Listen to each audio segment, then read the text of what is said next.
Hey guys, hey, it's the MUT Economist back here again with another video for you.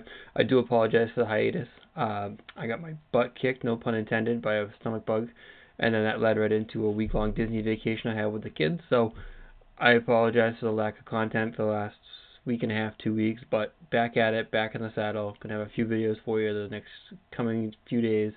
Uh, Big things happening. Team of the Year happening tomorrow. We're in the playoff promo, which I honestly haven't been able to dig into nearly as much as I did something like Zero Chill. But I wanted to do a quick video today of just some simple tips of how to be frugal within Madden, or especially within Madden Ultimate Team. I think a lot of times, newer players, even some, veterans, kind of just do things quick and don't uh, do things the correct way or the cheapest way. And this is going to be a quick video just to kind of go over 3 or 4 tips on what to do to make sure you're getting the most bang for your buck.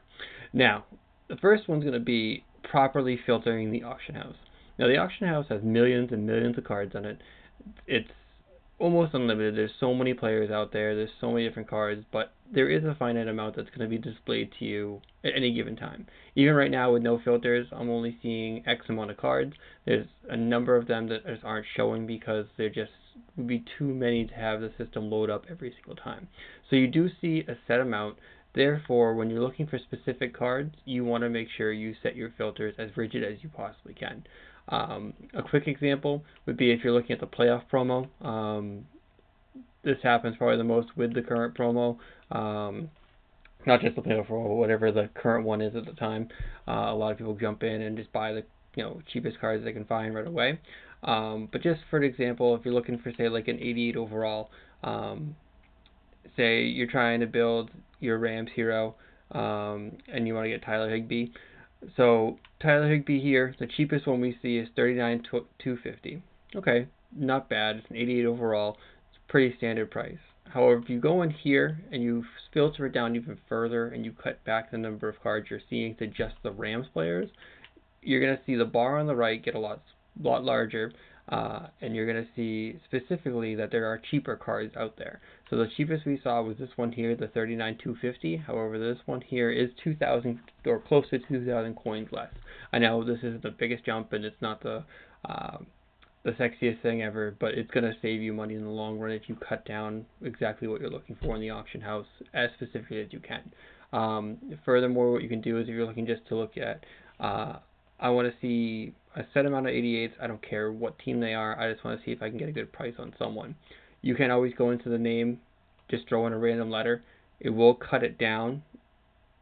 This case didn't cut it down too bad, as a lot of people would have an E in their name. But if you hit certain letters, you will see that bar on the right get a lot smaller. Excuse me, a lot larger, and you'll cut down the number of cards you're seeing. And there are chances of getting snipes and things like that, or just cheaper cards by sorting it very specifically and digging into a specific letter, or if it's a specific team. You always want to be cutting it down to the smallest point you possibly can if you're looking for a certain card. If you're not, again, the letters work great where you can cut it down to maybe if there's 10 options in the 88 overall, you can cut it down to maybe 5 or 6 and you see only those cards. It will cut it down that much more for you. The next thing I want to go over is going to be training points. Don't hoard training points. It makes no sense to.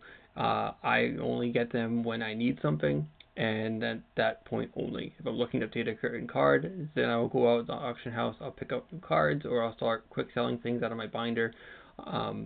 Only when I need them. It's only a need to have basis. It's not going to be something where the large stack of 10,000 training points looks great. It looks great to have that, and a few million coins always makes you feel good, but the price of training points is constantly going to be dropping. As cards come out, as new cards come out, as better cards come out, the overall is going to affect the training points they're able to quick sell for. So at the beginning of the game, no one had 89s. There was, 3 or 4 of them. I want to say Jalen Ramsey was 500,000 coins at one point for an 89 overall, which is asinine now if you think about it, because we have so many 89s in the game. They're down to, mid-30s at most, 40 maybe. Probably seen this like 45. I want to say for 89. So the price per training point is constantly dropping throughout the year. So if you stack up 10,000 training points with no plan to use them, and you bought them in when, say, the training points are about 45 coins per training point, you spend 450,000 coins on that 10,000 training point stack. Then, a week later, a promo comes out, and all of a sudden prices start dropping. We saw it with any promo this year. And once a promo hits, better cards come out, prices drop. That means the price per training point drops. Right now we're at 30,000 or excuse me 30 coins per training point, and lower, believe it or not. With that same coin stack that cost you 450,000 coins is now worth 300,000 coins, and you've lost 150,000 coins just having it sitting there within your training point stack. So only get training points when you absolutely need them, and never before, because it's always going to be going down. The market's always going to be kind of ebbing and flowing, and mainly going in a downward direction just as nicer cards come out. They've tried a few times, or at least once so far, with this no currency to try to curtail that drop in training point value by adding a new currency into the mix. It ended, and again we had another crash, and we're down to 25, 30 coins per training point because everyone sold off what they had left of their zero chill cards for actual training points. And then going to Team of the Year, don't quote me on this, but I believe there is going to be a currency involved with that as well. So another currency to try to keep those numbers up for training points, but it's just not going to work. It's going to end, and it's all of a sudden we're going to have training points crashing back out again. So don't stack your training points. Makes no sense. Buy them as you need them, use them right away, and go from there. The next is going to be, I mentioned a little bit, the ebbs and flow of the market itself. This is something I could do probably 10 videos on, but I'm just going to touch upon it here. Cards are going to crash when promos come out. It's always going to happen. When new things come out, everything else in the market kind of loses its value in one big quick huff. There are streams daily, Monday through Saturday. EA puts out daily streams where they go over what's coming out for content. A lot of times on Fridays, or if there's a special stream Thursday night, they'll go over when a certain promo is going to drop, and you can tell the market's going to tank. Always look out for this. If you're getting towards Tuesday and Wednesday and you have a few cards in your binder you want to get rid of, sell them then. Because new promos are always going to tank the market unless one of the cards you have is part of an upgrade set for one of the new promo players, maybe even one that you get for free, or you get for beating solos or something like that, then that card's going to have value. But for the most part, most cards are going to lose value, especially if they're newer cards that just got an upgrade recently. You can definitely take care of those and sell those out of your binder then, because they're going to be at their highest value before that promo drops or before news of that promo drops. With series upgrades, Series 4 came out about a month ago. When those come out, you're going to see a lot of times certain cards you can kind of tell it might possibly get a new upgrade. Cards that have, or players that have 4 or 5 cards that haven't had an upgrade yet, I hold on to those, just because you never know if they get an upgrade, all of a sudden the value of those individual cards are going to go through the roof. It happens all the time. It happened when Wagner got a new card. It happens when anybody gets a new card, it's going to go through the roof for those baseline ones, as people are trying to build that power up for those extra stats. And then the last but most important one is going to be, don't buy packs.